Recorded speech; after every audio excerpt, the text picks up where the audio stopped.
We're talking to Tim Jones, who co-invented Mondex. So Tim, it's nearly 20 years since you helped invent Mondex. What do you make of the progress that's been made in the industry so far in terms of developing digital wallets? Well, the progress has been slow. In fact, the Mondex patents were 1990, so we're 23 years down the track. So why is that? The core reason is that for payments to succeed, a lot of players have to work together.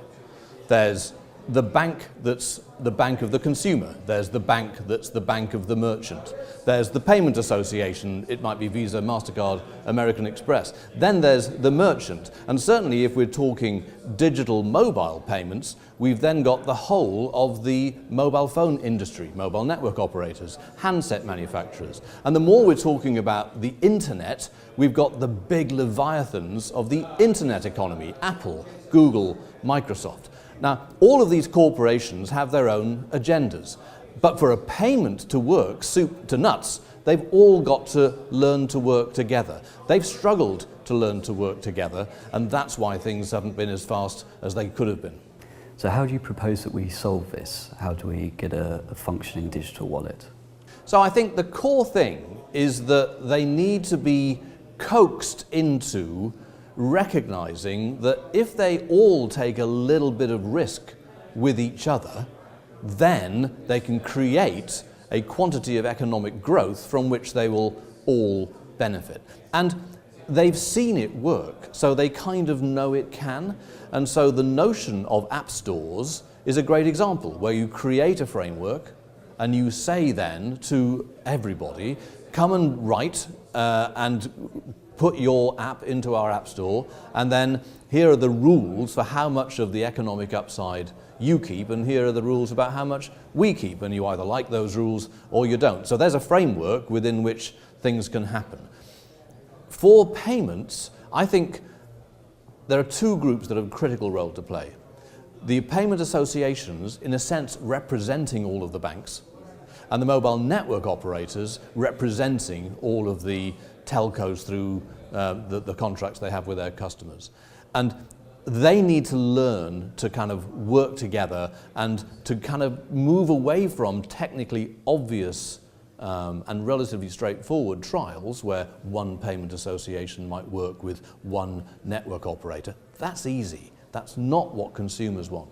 Consumers want to be able to make a payment in any shop using any of the cards they have, using any handset. And that's, of course, what retailers want. They just want it to be easy for consumers to make payments. So real effort needs to be made to recognize that if all of those corporations can work together, take a bit of risk, then they can create a significant new wave of economic development.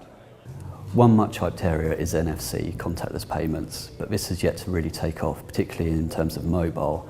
Why is this?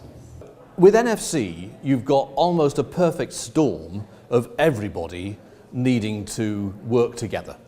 So you've got this handset, and it's going to interact with a pad. The technology of the handset's NFC comms stack talking to the pad's comms stack is trivial. That's the easy bit.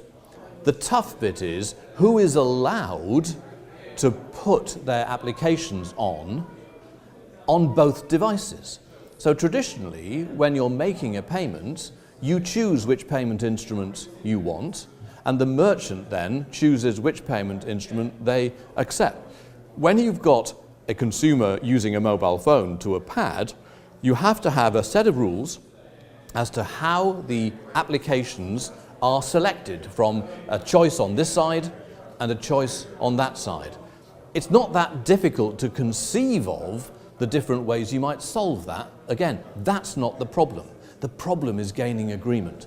Once you've gained agreement to what's called application select in the jargon, then you can open up a world where merchants can put one pad in place that'll cover MasterCard, Visa, Amex, and it should be open to other payment system providers so that they don't close it off. And consumers can then choose which of those applications they wish to use on merit and use the one they want to easily. It sounds easy, it's really hard. The industry's been struggling with it since the mid-1990s, that fixing that would then unleash a massive wave of mobile commerce. So you don't think that we're anywhere near the death of the debit card yet?